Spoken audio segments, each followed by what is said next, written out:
Hello everyone, Jolene here from Bookworm Adventure Girl. Welcome back. And if you are new, thanks for checking out my channel. Please hit subscribe and stick around. Today I am going to do something a little different than usual. I am going to tell you what kind of reader I am based on the quiz that I took, or that I'm about to take, from Penguin Random House Canada. So I will leave a link to the quiz in the description box below, so that if you want to take the quiz as well, then you can do so. This quiz not only tells you what type of reader you are, but it gives you personalized recommendations, which is what I'm really interested in. So I thought that I would share those books with you as well. So there are 6 questions altogether, and the first question is,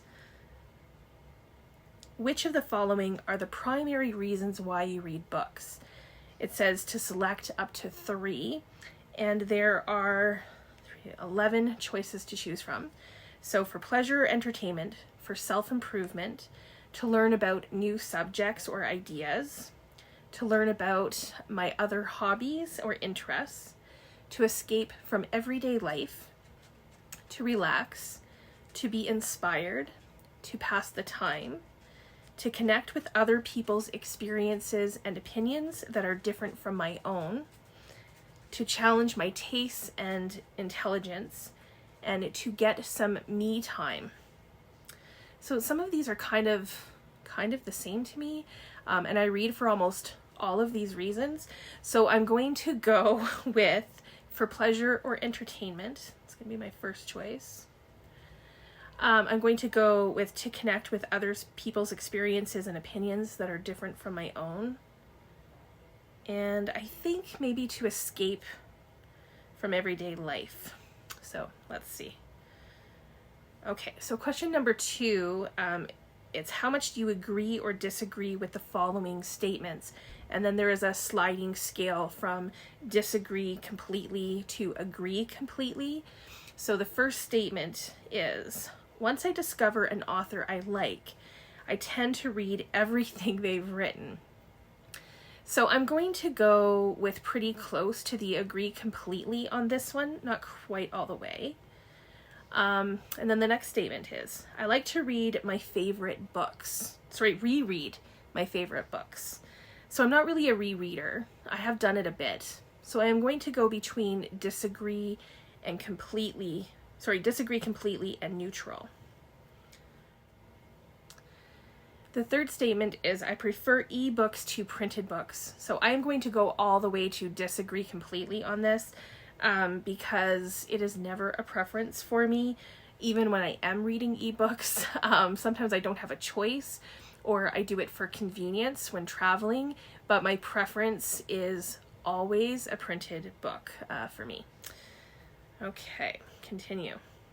So question number 3, do you prefer to read fiction or non-fiction? And then it has this tip. It says fiction equals imagination, non-fiction equals information. Very good, Penguin Random House. Very good. Okay, so I read mostly fiction, which is 1 on the scale, but I do enjoy some non-fiction, which is 6 on the scale. So I'm going to go with a 2 on this, since it's not half and half. Okay, number 4. Oh boy. Approximately how much do you personally spend on purchasing books for yourself in the last 12 months? Please include any book subscriptions, all that kind of stuff. So it gives you options like 0, $1 to $9, and I am definitely not at this level, and it goes up to 300 or more. So I have to go with that one. I'm trying to work on how much I spend on books this year. Okay, continue. Now, question number 5. In the past 12 months, how many books have you read in your free time? And this includes any format and any type of book, including, what does it say here? Paperback, hardcover, all that good stuff, audiobook. And then any types like fiction, nonfiction, cookbooks, all of that. So I read 130 books, so I read 136 books last year, so I'm just going to put that number in. We'll see what happens. Okay, so question 6 is to sign up for their newsletter, but you can also skip that, which is what I'm going to do, and skip and get the results. And now it's thinking. So my results say that I read for new experiences. Your reading habits are taking you places. You read widely, caring less so about the genre of a book, and more about how it can help you adopt or understand a perspective or experience that is different from your own. You might love a biography or memoir and gravitate towards a historical fiction, but whatever it is you pick up, it will challenge what you know and leave you with a deeper, more cultured and informed understanding of the world and the people in it. That sounds pretty good. I'm okay with that. So that does sound good. Thanks, Penguin Random House. And then it gives a whole bunch of recommendations. So the recommendations they gave me are The War That Ended Peace by Margaret Macmillan. I have never heard of it, but it sounds like something that I might read. Next is Rules of Civility by Amor Towles, which is on my radar to read. I know that, I think it's Olive from At a Book Olive. This is one of her favorite books, if I'm not mistaken. And I recently read A Gentleman in Moscow. It was not my favorite, but I want to read more by this author, so this is a really good recommendation for me. The next recommendation is 1493 by Charles Mann. This is nonfiction, but unlike the other nonfiction recommendation, this one doesn't really appeal to me at all. I'd have to learn more about it before I make any final judgments on this one, but right now, no. Next is a book that's on my TBR, Women Talking by Miriam Toews. I really want to read this book. Miriam Toews is a Canadian author, and I've enjoyed a couple of her other books, and I want to read this one before seeing, I think it's a movie, I don't think it's a series, but the movie is coming out, which I think it might actually be out in theaters now.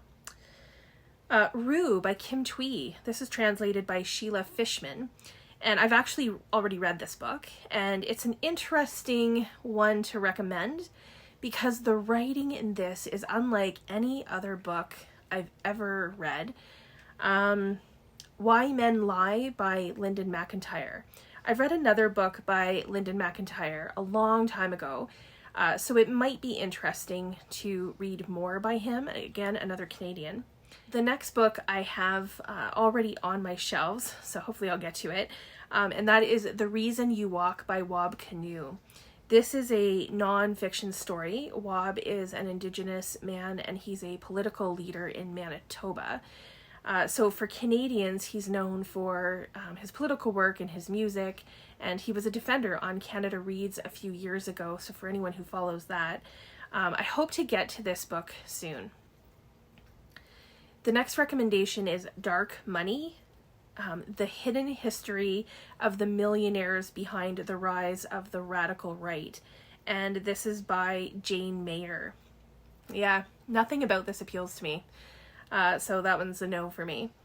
And then the last recommendation is a boxed set of Yuval Noah Harari's books. So there's Sapiens and Homo Deus. And I have read Sapiens. Now that was a lot of information, but I appreciated the effort and the research of putting that book together. It's unbelievable. I felt like no stone was left unturned. And I may one day read Homo Deus, but I would really need to be in the right mood for that. So this isn't too bad. There were books that I've read, some that I own and need to read, authors that I know and that I want to read, which is also good. So I think that they were definitely on the right track with this. I am surprised that from, 9 recommendations, or really 10, since one has 2 books in it, in the box set, I'm surprised that half of them were nonfiction, when I clearly said that I was more of a fiction kind of a gal. But that being said, out of all the books, that I have either read or would read, 7 of them. So that's a pretty good percentage, I would say. So that's the What Type of Reader Are You quiz from Penguin Random House. Please let me know if you decide to give this quiz a try. Let me know what type of reader Penguin Random House thinks you are, and if you liked the book recommendations that they offered or not. I look forward to chatting with you in the comments. As always, thanks for watching. I hope you enjoy the rest of your day, and don't forget to make every day an adventure.